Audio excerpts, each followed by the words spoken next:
Buenas noches. Les voy a hablar sobre impulsos nerviosos y sinapsis. El sistema nervioso está compuesto por neuronas que producen impulsos electroquímicos y también que los conducen de una célula a otra célula neuronal. De igual manera, contiene células de sostén o células gliales que ayudan en las funciones de las neuronas.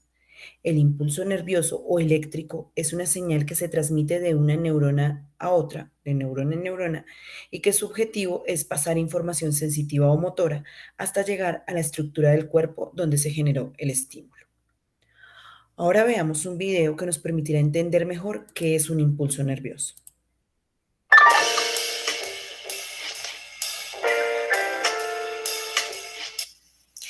¿Qué es el impulso nervioso? ¿Qué características va a tener y cómo se va a generar en nuestro organismo? Bueno, pues vamos a ver que el impulso nervioso es una señal de tipo eléctrico que se va a producir en nuestras neuronas, ¿no? Que va a ser esa información que va a pasar de neurona a neurona y que nos va a servir para o bien conseguir información del medio externo o del propio medio, pero que va a ser un tipo de información sensitiva, o bien estos estímulos o impulsos nerviosos se van a ir hacia vías descendentes y lo que van a conseguir es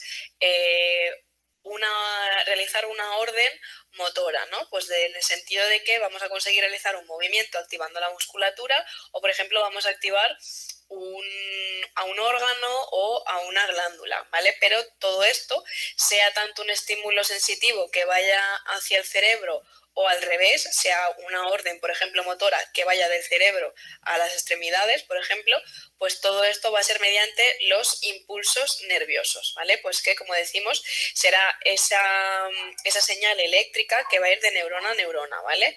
Que esta señal eléctrica también la vamos a llamar potencial de acción, ¿vale? Porque esto se nos va a dar gracias a los neurotransmisores, ¿vale? Que son unas sustancias químicas que van a permitir que que se genere ese potencial de acción y ese impulso nervioso.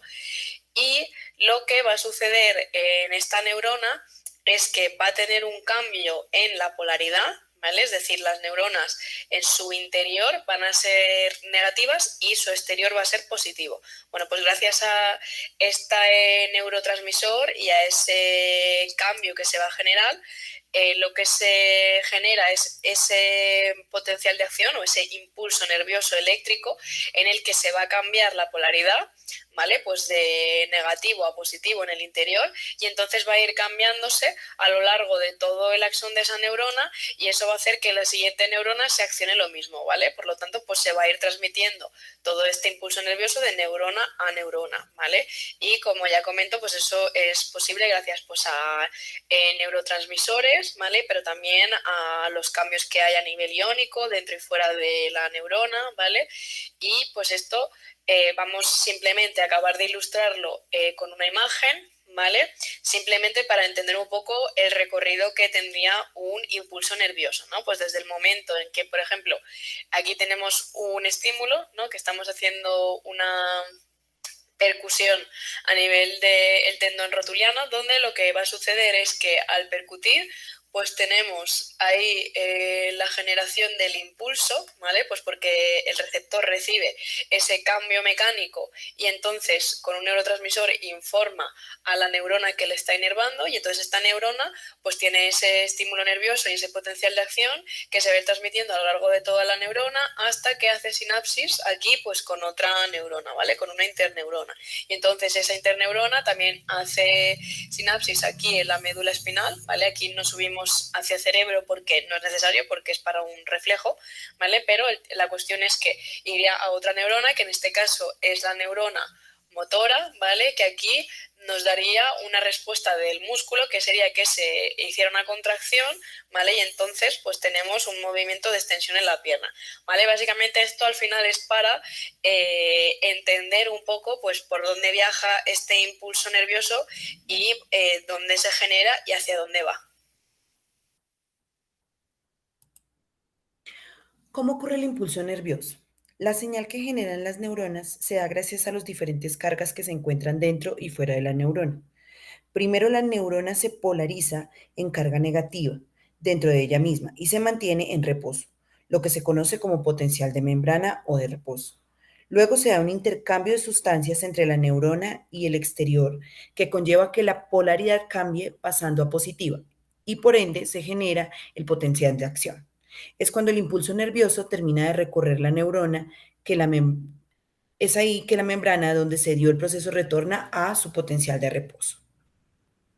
Veremos entonces que en resumen el impulso nervioso es una pequeña descarga de energía eléctrica que se genera en la zona de la neurona, se transmite a lo largo del axón hasta los extremos terminales donde se encuentran los botones sinápticos.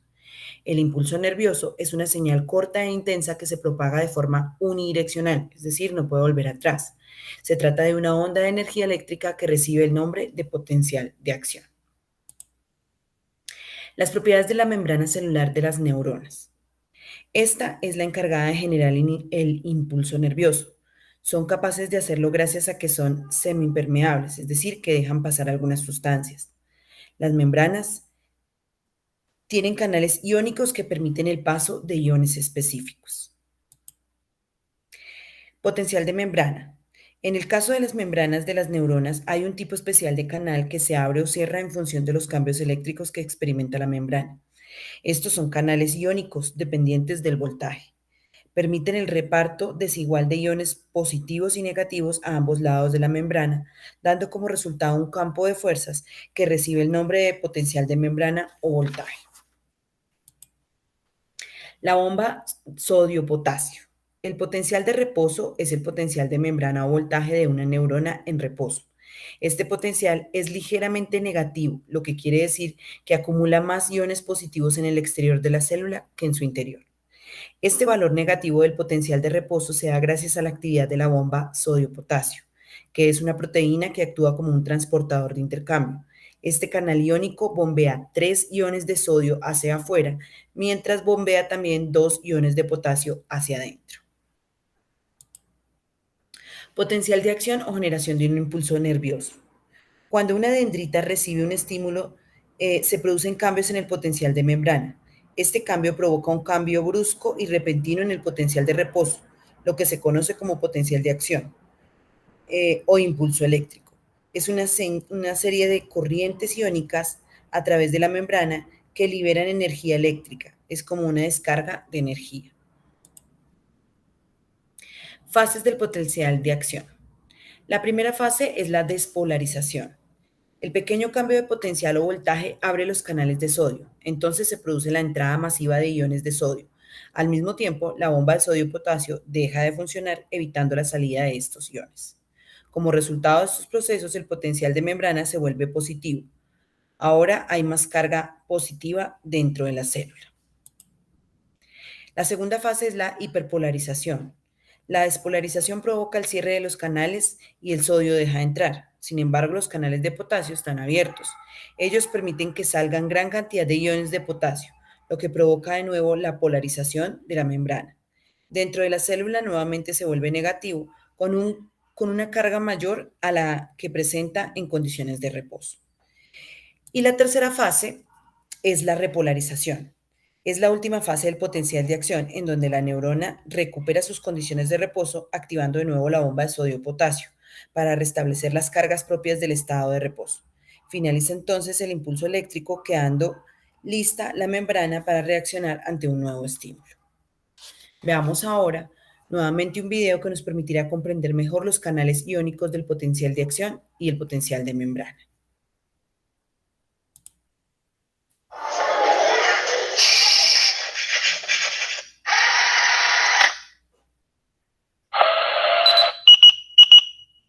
Hola, bienvenidos a Un Profesor. Hoy vamos a descubrir cuáles son los canales responsables de mantener el potencial de reposo o potencial de membrana de una neurona y cuál es la diferencia con los canales involucrados en generar y mantener el potencial de acción. Para ello necesitas algunos conceptos de transporte a través de la membrana. Así que vamos a hacer un rápido repaso para ver claramente estas diferencias. La membrana de una neurona no es impermeable.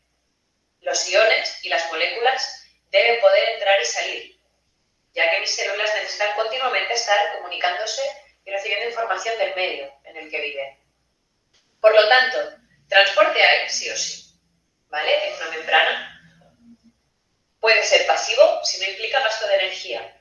Puede ser activo si sí implica un gasto de la energía que la propia célula tiene almacenada. Pudiendo no pagar, ¿para qué quiero pagar? Bueno, porque a veces hace falta, ¿no? A nivel pasivo, de transporte pasivo, yo puedo tener que simplemente las cosas atraviesan la membrana, difusión simple, sin necesidad de nada más. Se puede meter por la membrana y atravesar, como si una gota de agua pudiera atravesar mi brazo, entrar y salir. Esto es difusión simple. Difusión facilitada puede ser facilitada porque hay canales iónicos, que sería algo así como si tuviera, imagínate que toda esta pared, todo esto y la pizarra fuera la membrana, ¿no? Pues una difusión facilitada por canal sería como si hubiera un boquete, aquí un agujero, con un tubo en medio. La facilitación puede ser por ese tubo o puede ser porque no tengo un tubo, sino que tengo una estructura un poquito más grande y un poquito más compleja que me sirve para mover moléculas aún más grandes. Eso sería una difusión facilitada por transportador. ¿Sí? O sea, aquí hay, a nivel de transporte pasivo, la simple, la facilitada por canal iónico y la facilitada por transportador. Esto es súper importante porque los canales que participan aquí y aquí son canales iónicos. O sea, vamos a estar en esta segunda. Pero no va a ser todo el rato la misma. Y por eso prefiero ahora parar y explicar bien esto. Muchas veces llegáis a estudiar estos canales, pero no tenéis claro cuál es la estructura de una membrana celular. Así que si te cuesta, ves primero al paso 1. Mira cómo es una membrana. Entonces, y aquí viene el arranque. Los canales iónicos pueden estar siempre abiertos, ¿no? Como si hubiera aquí un agujero siempre abierto. A eso se le suele llamar el canal iónico y se quedan tan panchos en los libros. Otra cosa es que te digan, no, es un canal iónico, pero está regulado. Lo cual significa que por defecto ese tapón, ese agujero, está cerrado. Y que cuando pasa algo, se abre. Pero estos dos ya estén regulados por ligando, que es una molécula química, o ya estén regulados por un cambio eléctrico de voltaje, en cualquiera de los dos casos, por defecto el agujero está cerrado y cuando se produce ese cambio o se une esa molécula, entonces se abre el canal. Estos primeros siempre están abiertos. Con lo cual, aquí siempre hay movimiento. Hacia afuera o hacia adentro, depende del gradiente electroquímico del ion en concreto del que hablemos. Bien, eso es lo más importante ahora. Luego ya hablaremos de la bomba de sodio y potasio. Entonces, canales de potencial de reposo. Tenemos canal iónico de potasio y canal iónico de sodio. Quiere decir esto que cuando mi neurona está haciendo el mínimo esfuerzo, no está implicada en avisar a otras neuronas o en afectar a un músculo, en hacer que una glándula libere algo, está simplemente mínimo esfuerzo. Ahí también hay movimiento, ahí también hay un potencial. La célula nunca está a potencial cero. El potencial de reposo de una neurona es menos 60. Entonces, para que este potencial se mantenga en menos 60, yo lo que tengo es un movimiento continuo de iones potasio, que tienden, por su gradiente electroquímico, a salir. Tengo también canales iónicos de sodio, siempre abiertos, y el sodio, a diferencia del potasio, tiende a entrar. O sea que potasio saliendo, sodio entrando, esto es lo que pasa. ¿Vale? En reposo siempre.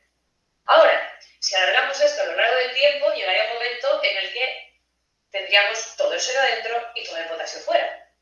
Y eso es contrario al potencial de reposo. Eso no es lo natural. ¿Cómo entonces yo me aseguro de que cada ion está en el compartimento que tiene que estar? Pues aquí es donde viene la parte de pago, la parte de transporte activo. Concretamente gracias a la bomba de sodio-potasio. La bomba de sodio-potasio se encarga de mantener ese desequilibrio entre el interior y el exterior, de manera que cada ion además esté donde le toca estar. ¿Vale? Esto pasa cuando mis células no hacen nada. Ahora, cuando viene potencial de acción, la cosa cambia totalmente. Los canales de aquí seguramente no te extrañen que estén regulados por voltaje, porque el potencial de acción, como puedes ver en otros vídeos que hay en esta misma página web, es una descarga eléctrica. Por lo tanto, estamos hablando de electricidad, de chispa, de voltaje. Entonces, aquí hay canales potasio, de nuevo, ambos regulados por voltaje. Una diferencia con antes es que antes, con el potencial de reposo me refiero, es que los más importantes para mantener potencial de reposo son los canales iónicos de potasio, porque hay 10 veces más que canales sodio. Ahora, a diferencia de lo que pasa en reposo, en el potencial de acción, el primer gran protagonista es un canal de sodio, ¿vale? No confundas este con este. Pero sí te quiero decir que aquí el primer canal que funciona es el de sodio. Sodio regulado por voltaje. Esto, cuando se abre, causa la despolarización. El canal iónico de potasio, regulado por voltaje, no confundir con este. Esto causa la repolarización y la hiperpolarización. Y por último, la bomba de sodio-potasio se encarga de lo mismo en ambos lugares. Esta sí que hace la misma faena.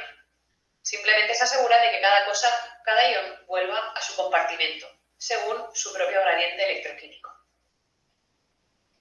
Así que bien, espero haber contribuido a que ya no te líes más con estos canales que a menudo nos cuesta de ver quién funciona qué, cuándo se abre, por qué uno se regula, otro no. Simplemente es que esto incluye conceptos de biología básica. ¿Sí? Así que te recomiendo que te repases bien la estructura de la membrana celular. Pues dicho lo cual, no queda nada más. Te deseo feliz estudio. Ahora veamos a qué se refiere la ley del todo o nada.